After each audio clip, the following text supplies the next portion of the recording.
Hello बच्चों, good morning. आज की तारीख है 20 जून 2024। आज के करंट अफेयर क्वेश्चन और ललन टॉप प्रश्नों में आप सभी का स्वागत है। यह current affair question Kumar Gaurav sir के करंट अफेयर से लिया गया है, जो कि पूरा कंटेंट आप सभी को 20 से 25 मिनट में मिल जाएगा। तो आज के करंट अफेयर जो कि 20 जून के दैनिक समसामयिक सभी प्रतियोगी परीक्षाओं के लिए महत्वपूर्ण प्रश्न है। आप हमारे साथ 20 से 25 मिनट बने रहेंगे, तो जिसमें आप सभी को करंट अफेयर क्वेश्चन, साथ में उसकी व्याख्या और ललन टॉप प्रश्न देखने को मिलेगा। अगर वीडियो अच्छी लगे तो प्लीज़ स्टूडेंट वीडियो को लाइक करें, शेयर करें और कमेंट जरूर किया करें। तो चलिए शुरू करते हैं आज के अपने पहले करंट अफेयर क्वेश्चन। आज का हमारा पहला करंट अफेयर क्वेश्चन है, हाल ही में दुनिया की पहली मानव रहित प्रणाली सेना किसने प्रारंभ करी है? इजराइल, यूक्रेन, उत्तर कोरिया, ब्रिटेन। तो पहली मानव रहित प्रणाली सेना किसने प्रारंभ करी है? तो इसका सही जवाब हो जाएगा ऑप्शन बी, यूक्रेन ने शुरू करा है। यानी कि अब यूक्रेन की सेनाओं में किसका प्रयोग किया जाएगा? रोबोट्स का प्रयोग किया जाएगा। ये आपको याद रख लेना है। और यह जो रोबोट्स हैं, यह हवा, इसके साथ साथ समुद्र यानी सी लेवल, और बात करें तो थल, तो इन तीन जगहों पे जो है युद्ध करने में सक्षम है रोबोट्स। ठीक है, तो रोबोट्स का प्रयोग कौन करने वाला है अपनी सेनाओं में? यूक्रेन करने वाला है। ये आपको याद रख लेना है। और इसकी घोषणा अगर पूछें कि पहली मानव रहित प्रणाली सेना प्रारंभ करने वाला देश यूक्रेन है, और इसकी घोषणा अगर पूछे किसने किया है, तो यूक्रेन के प्रेसिडेंट ने किया है, जिनका नाम है जेलेंस्की। ये भी आपको याद रख लेना है। किसने घोषणा करी है? जेलेंस्की ने घोषणा करी है। और अगर बात करें यूक्रेन की राष्ट्रीय राजधानी क्या है, तो यूक्रेन की राजधानी का नाम है कीव। क्या राजधानी का नाम है? कीव यहाँ की राजधानी है। ये भी आपको याद रख लेना है। तो पहली मानव रहित प्रणाली सेना किसने प्रारंभ करी है? तो यूक्रेन ने प्रारंभ करी है। ये आपको याद रखना है। नेक्स्ट हमारा प्रश्न है ललन टॉप प्रश्न में देखते हैं, मलेरिया से लड़ने के लिए किस अफ्रीकी देश ने जीएम मच्छर का प्रयोग किया है? तो जीएम मच्छर का यानी जनरेटिव मॉडिफाइड मच्छर का प्रयोग किसने करा है? तो इसका सही जवाब हो जाएगा जिबूती ने किया है। किसने किया है? तो जिबूती ने किया है। ये हमारा सही जवाब हो जाएगा। नेक्स्ट प्रश्न है, मासिक धर्म के अवकाश नीति प्रारंभ करने वाला देश का पहला उच्च न्यायालय कौन सा है? तो मासिक धर्म अवकाश के लिए छुट्टी देने वाला देश का पहला उच्च न्यायालय कौन बन गया है? तो यह बन गया है सिक्किम। कौन बन गया है? तो सिक्किम उच्च न्यायालय ने यह घोषणा करी है। ठीक है, अगर बात करें कि भारत में टोटल कितने उच्च न्यायालय हैं, तो भारत में कुल 25 उच्च न्यायालय हैं। नवीनतम पूछे कौन सा है, तो नवीनतम हमारा सही जवाब हो जाएगा। नवीनतम कौन सा हो जाएगा? नवीनतम हो जाएगा अमरावती। कौन सा हो जाएगा? तो अमरावती हमारा नवीनतम हो जाएगा, जो कि आंध्र प्रदेश में है। ठीक है, तो ये हमारा सही जवाब हो जाएगा। नेक्स्ट प्रश्न की बात करते हैं। प्रश्न हमारा है दूसरा प्रश्न देखें तो, हाल ही में किसानों की तीखी प्रतिक्रिया के बाद पशुधन पर बर्फ टैक्स को किसने समाप्त कर दिया है? पशुधन पर कैसा टैक्स लगाया जाता था? तो बर्फ टैक्स लगाया जाता था। तो किसने यह समाप्त कर दिया है? तो इसका सही जवाब हो जाएगा ऑप्शन सी, न्यूजीलैंड ने समाप्त कर दिया है। न्यूजीलैंड में जो पूर्व राष्ट्रपति जी थी, जिनका नाम था, पीएम थी, जिनका क्या नाम था? जिनका नाम था जेसिका अर्डर्न। क्या नाम था? तो जेसिका अर्डर्न था। तो इन्होंने जो है जानवरों पर कौन सा कर लगा दिया था? तो बर्फ टैक्स लगा दिया था। इसके बाद जो है चुनाव होता वहाँ पर लोकसभा का, और इनकी पार्टी जो है हार जाती है। ये एरो का निशान यानी हार जाती हैं। और इनकी पार्टी का अगर नाम पूछे क्या है, तो इनकी पार्टी का नाम था लेबर पार्टी। क्या नाम था? तो इनकी पार्टी का नाम था लेबर पार्टी था, जो कि चुनाव में हार जाता है। फिर इसके बाद जो है कौन पीएम बनते हैं? तो पीएम बन जाते हैं यहाँ पर क्रिस्टोफर नोलन। कौन बनते हैं? क्रिस्टोफर बन जाते हैं। ये आपको याद रख लेना है। ये बन जाते हैं यहाँ के न्यूजीलैंड के नए पीएम बन जाते हैं। और इसके बाद इनकी अगर पूछे पार्टी कौन सी है, तो इनकी पार्टी का नाम है नेशनल पार्टी। ठीक है, तो इनकी कौन सी पार्टी है? National party. इसके बाद लोकसभा चुनाव जीतने के बाद इन्होंने बर्फ टैक्स को समाप्त कर दिया। ठीक है, तो ये आपको याद रख लेना है। वर्तमान में न्यूजीलैंड के पीएम कौन है? तो क्रिस्टोफर हैं। ये आपको याद रख लेना है। बर्फ टैक्स क्यों लगाया गया था? क्योंकि वहाँ पे अधिक मात्रा में पशु हैं, और पशुओं से आप सभी को पता है किस गैस का उत्सर्जन होता है? तो मीथेन गैस का उत्सर्जन होता है। किसका उत्सर्जन होता है? तो मीथेन गैस का उत्सर्जन होता है। इसको कम करने के लिए जो है बर्फ टैक्स लगाया गया था लेबर पार्टी की पीएम जेसिका के द्वारा। और इसके बाद जो है नए पीएम बनते हैं क्रिस्टोफर, और ये जो है बर्फ टैक्स को समाप्त कर देते हैं। हमारा सही जवाब हो जाएगा न्यूजीलैंड। ठीक है, तो ये हो जाएगा हमारा न्यूजीलैंड, ऑप्शन सी सही हो जाएगा। नेक्स्ट पॉइंट देख लेते हैं, नेट जीरो कार्बन इमिशन, यानी कि जो कार्बन उत्सर्जन का लक्ष्य भारत के द्वारा रखा गया है कि भारत जो है कार्बन इमिशन में जीरो कब तक हो जाएगा, तो 2070 तक भारत जो है नेट जीरो कार्बन का लक्ष्य प्राप्त कर लेगा। अगर पूछे विश्व कब तक प्राप्त कर लेगा, तो विश्व में अगर पूछा जाए तो विश्व का लक्ष्य रखा गया है 2050 तक और भारत का लक्ष्य 2070 तक है। नेक्स्ट प्रश्न हमारा है, किस देश की अदालत ने गोल्डन राइस और बीटी बैगन पर प्रतिबंध लगाया है? तो इसका सही जवाब बताएं क्या हो जाएगा। तो इसका सही जवाब बताएं क्या हो जाएगा। इसके बाद देखते हैं हमारा दूसरा प्रश्न क्या है। अडानी पोर्ट्स ने किस देश के दार एस सलाम पोर्ट संचालन हेतु 30 वर्षीय समझौता किया है? तो ये आपको बताना है कि 30 वर्षीय संचालन के लिए समझौता किसने किया है? अडानी पोर्ट्स ने किया है। और किस पोर्ट के लिए? तो दार एस सलाम पोर्ट के लिए किया है।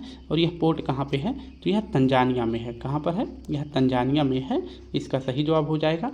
मैंने प्रश्न किया था गोल्डन राइस और बीटी बैगन पर प्रतिबंध किस देश की अदालत ने लगाया है? तो इसका सही जवाब हो जाएगा फिलीपींस। क्या सही जवाब हो जाएगा हमारा? फिलीपींस हो जाएगा इसका सही जवाब। ठीक है, नेक्स्ट प्रश्न की बात करते हैं। प्रश्न हमारा तीसरा प्रश्न है। तीसरा प्रश्न देखते हैं, हाल ही में ब्रुकफील्ड के बीकानेर और सौर ऊर्जा परियोजना में 871 करोड़ रुपए का निवेश करने की घोषणा किसने करी है? तो बीकानेर में सौर ऊर्जा परियोजना के लिए 871 करोड़ रुपए का निवेश करने की घोषणा किसने करी है? तो इसका सही जवाब हो जाएगा ऑप्शन बी, IFC यानी इंटरनेशनल फेडरेशन कमीशन। ठीक है, तो इंटरनेशनल फेडरेशन कमीशन इसे क्या बोलते हैं? इसे बोलते हैं अंतर्राष्ट्रीय वित्त निगम। अंतर्राष्ट्रीय वित्त निगम बोलते हैं, ये आपको याद रख लेना है, वित्त निगम बोलते हैं। और इसके बाद इसने जो है कहाँ पर, इसने जो है 871 करोड़ रुपए का 871 करोड़ रुपए का जो है निवेश किया है। कहाँ पर? बीकानेर सौर परियोजना में। बीकानेर सौर परियोजना में जो है, बीकानेर सौर परियोजना में इसने जो है क्या किया है? निवेश किया है। और अगर पूछे कि यह बीकानेर सौर परियोजना कौन बना रहा है, तो यह ब्रुकफील्ड बना रहा है। ठीक है, कौन बना रहा है? ब्रुकफील्ड बना रहा है। और इसने जो है IFC ने 871 करोड़ रुपए का निवेश किया है ब्रुकफील्ड में। और यह क्या करने वाला है? तो यह सौर ऊर्जा को बढ़ावा देने वाला है। तो हमारा सही जवाब हो जाएगा ऑप्शन बी। ठीक है, तो इसका सही जवाब क्या हो जाएगा? ऑप्शन बी हमारा सही हो जाएगा। नेक्स्ट प्रश्न देख लेते हैं, जो ऑप्शन में कुछ दिया गया है, एक दो ऑप्शन सॉल्व कर लेते हैं। जैसे WTO की अगर पूछा स्थापना कब हुआ था, तो 1 जनवरी 1995 को हुआ था। और इसका मुख्यालय कहाँ पे है? तो WTO का मुख्यालय है जिनेवा में। इसमें वर्तमान में कुल कितने देश हैं? तो 164 देश हैं। नवीनतम देश कौन सा बना है? तो अफगानिस्तान इसका नवीनतम देश बना है। WTO का पुराना नाम क्या है? तो इसका पुराना नाम है गैट, ये आपको याद रख लेना है। और इसकी वर्तमान अगर पूछे हेड कौन पहली बार महिला बनाई गई हैं, उनका नाम है नागोजी ओंकाजा इबेला, ये आपको याद रखना है। ठीक है, नेक्स्ट हमारा हो जाता है WB यानी वर्ल्ड बैंक, इसकी स्थापना। और साथ साथ में WB और इसके बाद IMF, इन दोनों की स्थापना पूछे कब हुआ था? तो इनकी दोनों की स्थापना 1944 में हुआ था। और दोनों का मुख्यालय कहाँ पे है? तो वाशिंगटन DC में है, ये आपको याद रख लेना है। और WB यानी कि जो है वर्ल्ड बैंक के अध्यक्ष पूछे हेड कौन है? तो अजय बंगा साहब हैं। कौन है? तो अजय बंगा जो है वर्ल्ड बैंक के अध्यक्ष हैं, ये आपको याद रख लेना है। ठीक है, तो कौन है? अजय बंगा है। और वही पूछे कि IMF यानी इंटरनेशनल मॉनेटरी फंड में टोटल कितने देश हैं? तो इसमें टोटल जो है 190 देश हैं। 190वां देश कौन सा बना है? तो एंडोरा बना है। वित्त वर्ष 2023-24 में भारत को सर्वाधिक FDI किस देश से मिला है? तो भारत को सबसे ज़्यादा FDI पूछे किस देश से मिला है? तो इसका सही जवाब हो जाएगा सिंगापुर से। तो भारत को सबसे ज़्यादा 2023-24 में FDI किस देश से मिला है? तो सिंगापुर से मिला है, हमारा सही जवाब हो जाएगा। नेक्स्ट प्रश्न की बात करें, प्रश्न हमारा चौथा प्रश्न है। चौथा प्रश्न देखें तो, हाल ही में संयुक्त राष्ट्र शरणार्थी एजेंसी ने किसे वैश्विक सद्भावना राजदूत नियुक्त किया है? तो संयुक्त राष्ट्र शरणार्थी एजेंसी, इसे जो है UNHCR भी कहते हैं। इसका अगर पूछे स्थापना कब किया गया था, तो इसकी स्थापना की गई थी 14 दिसंबर 1950 को। इसकी स्थापना कब की गई थी? तो 14 दिसंबर 1950 को इसकी स्थापना किया गया था। इसका मुख्यालय कहाँ पे पूछे हैं? तो इसका मुख्यालय है जिनेवा में। कहाँ है? तो इसका मुख्यालय है जिनेवा में, ये आपको याद रख लेना है। ठीक है, तो UNHCR की स्थापना 14 दिसंबर 1950 को, इसका मुख्यालय जिनेवा में है, ये आपको याद रख लेना है। और अभी जो पूछे UNHCR के वैश्विक सद्भावना राजदूत किसे बनाया गया है, तो इसका जो है वैश्विक सद्भावना राजदूत पूछे किसे बनाया गया है, तो थियो जेम्स को बनाया गया है। किसे बनाया गया है? थियो जेम्स को बनाया गया है। थियो जेम्स को बनाया गया है। हमारा ऑप्शन ए सही हो जाएगा। ठीक है, तो वैश्विक सद्भावना राजदूत किसे बनाया गया है? थियो जेम्स को बनाया गया है, इसका सही जवाब हो जाएगा। और ये कौन है? ये एक एक्टर हैं। ठीक है, कौन है? ये एक एक्टर हैं, ये आपको याद रख लेना है। ठीक है, नेक्स्ट प्रश्न की बात करते हैं। प्रश्न हमारा है 18वें लोकसभा चुनाव में कितने मतदाताओं की भागीदारी ने विश्व रिकॉर्ड बनाया है? तो 18वीं लोकसभा कितने चरण में हुआ था इसका चुनाव? तो 7 चरण में इसका चुनाव हुआ था। और अगर पूछे रिजल्ट कब आया था, तो 4 जून को इसका रिजल्ट आया था। ठीक है, और इसमें पूछे इसके बाद जो है किसकी सरकार बनती है, तो बीजेपी की सरकार बन जाती है, ये आपको याद रखना है। और 18वीं लोकसभा में पूछे कितने मतदाताओं की भागीदारी हुई थी, तो 64.2 करोड़ मतदाता इसमें भाग लिए थे, जो कि एक विश्व रिकॉर्ड बन गया है। ठीक है, तो ये हमारा सही जवाब हो जाएगा 64.2 करोड़, ये आपको याद रखना है। नेक्स्ट प्रश्न की बात करते हैं। प्रश्न हमारा है पाँचवा प्रश्न देख लेते हैं। हाल ही में विश्व सिकल सेल दिवस 2024 कब मनाया गया है? तो विश्व सिकल सेल दिवस 2024 कब मनाया गया है? तो यह मनाया जाता है 18 जून को। कब मनाया जाता है? तो 19 जून को, कब मनाया जाता है? तो यह 19 जून को मनाया जाता है, ये आपको याद रखना है। ठीक है, अगर बात करें कि सिकल सेल क्या होता है, तो यह एक आनुवांशिक रक्त विकार है। क्या है? आनुवांशिक रक्त विकार है, ये आपको याद रखना है। ठीक है, क्या है? रक्त विकार है, ये आपको याद रख लेना है। और इसमें जो है रक्त विकार में पूछे जो RBC होती है, क्या होता है? जो RBC होता है, इसका आकार जो है कैसे हो जाता है? RBC जो इसका आकार होता है, जब ये सिकल सेल किसी को रोग नहीं हुआ रहता है, तो उसमें जो है जो RBC होता है उसका आकार कैसे होता है? तो जिसको RBC यानी कि जिसको सिकल सेल एनीमिया रोग नहीं हुआ रहता है, तो उसका RBC गोलाकार होता है। और जिनमें जो है यहाँ रक्त विकार पाया जाता है, तो उसमें जो है RBC का आकार कैसे हो जाता है? तो RBC का आकार चंद्राकार हो जाता है। तो ये आपको याद रख लेना। ठीक है, तो विश्व सिकल सेल एनीमिया कब मनाया जाता है? 19 जून को मनाया जाता है, हमारा सही जवाब हो जाएगा। इसे आप याद रखेंगे। और इस बार पूछे कि इसकी थीम क्या रखी गई है, तो थीम रखी गई है प्रगति के साथ में आशा की किरण। इसकी थीम रखी गई है 2024 की, ये भी आपको याद रख लेना है। ठीक है, नेक्स्ट अगर प्रश्न की बात करते हैं, राष्ट्रीय सिकल सेल एनीमिया उन्मूलन अभियान अगर पूछे कब शुरू किया गया था, तो इसकी शुरुआत देख लेते हैं। इसके बाद कहाँ हुआ था, कहाँ से इसकी शुरुआत की गई थी, और कब तक जो है राष्ट्रीय सिकल सेल एनीमिया का उन्मूलन किया जाएगा, इसके लिए लक्ष्य कब तक रखा गया है। तो इसकी शुरुआत की गई थी 1 जुलाई को। कब की गई थी? तो 1 जुलाई को जो है इसकी शुरुआत की गई थी। और 1 जुलाई 2023 को इसकी शुरुआत PM मोदी जी ने करी थी। और कहाँ से पूछे किए थे? तो यह सिड होल से किए थे, सिड होल से किए थे। और सिड होल पूछे किस राज्य में है? तो यह मध्य प्रदेश में है। ठीक है, कहाँ पे है? मध्य प्रदेश में है। और किसके द्वारा शुरू किया गया था? तो PM मोदी जी के द्वारा शुरू किया गया था 1 जुलाई 2023 को। और सिकल सेल से जो है उन्मूलन का लक्ष्य कब रखा गया था? तो इसका लक्ष्य रखा गया है 2047 तक, यानी कि भारत जो है सिकल सेल से जो है उन्मूलन कब पा लेगा? तो 2047 में पा लेगा। नेक्स्ट प्रश्न हमारा हो जाता है, बोइंग के स्टार लाइनर अंतरिक्ष यान को उड़ाने वाली पहली महिला कौन है? तो इसका सही जवाब हो जाएगा सुनीता विलियम। कौन है? सुनीता विलियम्स हमारा सही जवाब हो जाएगा। नेक्स्ट प्रश्न की बात करें, प्रश्न है 6, वैश्विक परामर्श फर्म क्रोल के अनुसार भारत का सबसे मूल्यवान सेलिब्रिटी ब्रांड कौन सा है? तो क्रोल के अनुसार पूछा जा रहा है, क्रोल के अनुसार भारत का सबसे मूल्यवान सेलिब्रिटी ब्रांड किसे बनाया गया है? तो इसका सही जवाब हो जाएगा ऑप्शन सी, विराट कोहली को बनाया गया है। ये सबसे मूल्यवान सेलिब्रिटी बन गए हैं भारत के, और ये पहले नंबर पर हैं। दूसरा नंबर पूछे किसका है? तो ये रणवीर सिंह का है। और तीसरा नंबर पूछे किसका है? तो तीसरा नंबर है शाहरुख खान का। किसका है? तो तीसरा नंबर है शाहरुख खान का। तो क्रोल के अनुसार अगर पूछे कि भारत का सबसे मूल्यवान सेलिब्रिटी विराट कोहली, दूसरे नंबर पर रणबीर कपूर और तीसरे नंबर पर शाहरुख खान है, ये आपको याद रख लेना है। नेक्स्ट अगर पॉइंट की बात करते हैं कि ICC वनडे क्रिकेटर का अवार्ड किसे दिया गया है? तो यह दिया गया है विराट कोहली को। तो ICC वनडे क्रिकेटर का अवार्ड किसे दिया गया है? विराट कोहली को दिया गया है। और इन्होंने अभी जो है अपना 50वां शतक पूरा किया है। किस टीम के खिलाफ अगर पूछे पूरा किया है तो टीम का नाम हो जाता है न्यूजीलैंड। कौन सी टीम है? न्यूजीलैंड के खिलाफ पूरा किया है, ये आपको याद रख लेना है।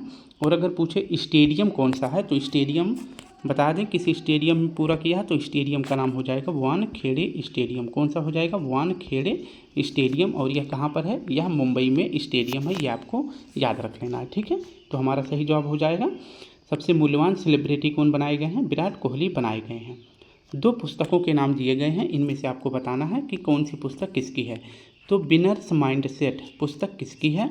और इसके बाद आर अश्विन की अभी ऑटोबायोग्राफी रिलीज हुई है, तो आपको बताना है कि इनकी पुस्तक का क्या नाम है। तो बिनर्स माइंडसेट पुस्तक है शेन वाटसन की। किसकी है? शेन वाटसन की। यह आत्मकथा है, यह आपको याद रख लेना है। इसके बाद अगर बात करते हैं आर अश्विन की कौन सी ऑटोबायोग्राफी है तो इसका नाम हो जाएगा I have a street. I have a street जो है इनका जो है क्या हो जाता है? आत्मकथा हो जाता है। ठीक है, तो ये दोनों आपको याद रख लेना है। नेक्स्ट प्रश्न की बात करते हैं। हाल ही में पृथ्वी की 15,000 परिक्रमाएँ पूरा करने वाले थाईवोल्ट उपग्रह का संबंध किससे है? तो थाईवोल्ट उपग्रह जितने भी हाल ही में पृथ्वी की 15,000 परिक्रमाएँ पूरा करी हैं, इसका संबंध पूछे किस स्पेस से हो जाता है तो इसका सही जवाब हो जाएगा ऑप्शन डी, ध्रुव स्पेस से इसका संबंध है थाईवोल्ट का। ठीक है, तो थाईवोल्ट उपग्रह को अगर पूछे किस कंपनी ने लॉन्च किया था तो यह ध्रुव कंपनी ने लॉन्च किया था। और ये कहाँ की कंपनी है? यह हैदराबाद की कंपनी है, ये आपको याद रख लेना है। तो यह हैदराबाद की कंपनी है। और अगर पूछे कि जो थाईवोल्ट उपग्रह है इसको किस रॉकेट से लॉन्च किया गया था तो रॉकेट का नाम हो जाएगा PSLV C54। ठीक है, C54 से जो है अगर पूछे किस रॉकेट को प्रक्षेपित किया गया था तो थाईवोल्ट उपग्रह को प्रक्षेपित किया गया था, जिसने भी हाल ही में पृथ्वी की 15,000 परिक्रमाएँ पूरा करी है। और इसको जो है बनाने वाली कंपनी अगर पूछे कौन सी है तो ध्रुव स्पेस कंपनी है। और यह कंपनी कहाँ की है? हैदराबाद की कंपनी है, ये आपको याद रख लेना है। तो हमारा सही जवाब हो जाएगा ऑप्शन डी। नेक्स्ट प्रश्न की बात कर लेते हैं। 2 यहाँ पे जो है क्या दिया गया है? 2 रॉकेट का नाम दिया गया है। आपको बताना है कि इन दोनों से जो है किस उपग्रह को लॉन्च किया गया है। ठीक है, या फिर किस मिशन को लॉन्च किया गया है। पहले देख लेते हैं PSLV C57 से अगर पूछे किस मिशन को लॉन्च किया गया है। इसके बाद देखते हैं PSLV C57 से किस मिशन को लॉन्च किया गया है। तो दोनों का सही जवाब बताएं क्या हो जाएगा? PSLV C57 से आदित्य L1 मिशन लॉन्च किया गया था। कौन सा mission? Aditya L1 mission launch किया गया था, जो कि सूर्य के लिए भेजा गया था। और यह जो है L1 यानी लंगराज पॉइंट 1 पर जाकर स्थापित हुआ था।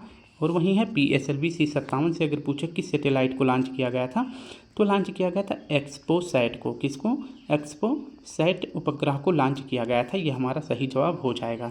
PSLV का फुल फॉर्म देखें तो P से पोलर, S से सैटेलाइट, L से लॉन्चिंग, V से व्हीकल। तो पोलर सैटेलाइट लॉन्चिंग व्हीकल इसका फुल फॉर्म होता है, ये आपको याद रख लेना है। 7 से 57, 7 से सूर्य, ऐसे याद करेंगे याद हो जाएगा। ये 58 है। ठीक है, PSLV C58 से अगर पूछे कौन सा रॉकेट लॉन्च किया गया था तो एक्सपोसैट को लॉन्च किया गया था। नेक्स्ट प्रश्न हमारा है 8वां। हाल ही में भारतीय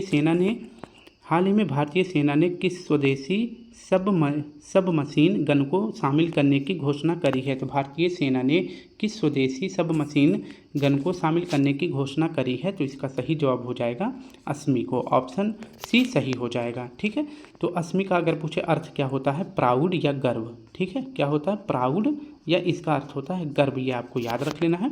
अगर पूछे अस्मी का डिजाइन अगर पूछे किसने तैयार किया है तो इसका जो डिजाइन है, डी फॉर डिजाइन किसने तैयार किया है तो डी फॉर DRDO।